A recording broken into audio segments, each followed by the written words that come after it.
નમસ્કાર ખેડૂત મિત્રો, હું જય પટેલ સિજન્ટા કંપની તરફથી આપનું સ્વાગત કરું છું। આજે આપણે આવ્યા છે ચકલાસી ગામની અંદર, જ્યાં આપણા પ્રગતિશીલ ખેડૂતે સિજન્ટા કંપનીના દીવા ભીંડાનું વાવેતર કરેલું છે। તો વધુ માહિતી આપણે ખેડૂત મિત્ર પાસેથી મેળવીશું। નમસ્કાર, શું નામ કાકા તમારું? મારું નામ રમેશભાઈ અંબાલાલ પટેલ। બરોબર, કયું ગામ આપણે? ચકલાસી। ચકલાસી। અને કયા ભીંડા કરેલા છે તમે? સિજન્ટા કંપનીના દીવા ભીંડાનું વાવેતર કરેલું છે। તો તમને બીજી વેરાયટીઓ કરતા દીવા ભીંડા કેવા લાગ્યા? હા, સારા। શું સારું લાગ્યું આપણને? મને ઉતારો સારો અને બધી રીતે એની બેઠક આપણે બેઠક સારી, નજીક એકદમ બેઠક છે, ટૂંકા ગારે, અને એકદમ બંચમાં માલ લાગે છે। અને આ સિંગ ક્વોલિટી બી આપ જોઈ શકો છો, અને લીલી સિંગ છે અને ભાવે સારો, ભાવ બી સારો છે, તોડવામાં બી એકદમ આસાન છે। હમ।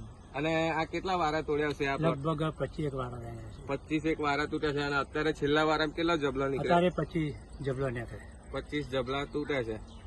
અને માર્કેટમાં વેચવા જોઈએ તો કેવી? ભાવે સારો આવે છે, ભાવે સારો મળે છે, બરોબર। તો બીજા ખેડૂત મિત્રોને આપણે શું કહેશું કે આ બે વેરાયટી કરાય? હા, આરામથી કરાય। બરોબર, ધન્યવાદ।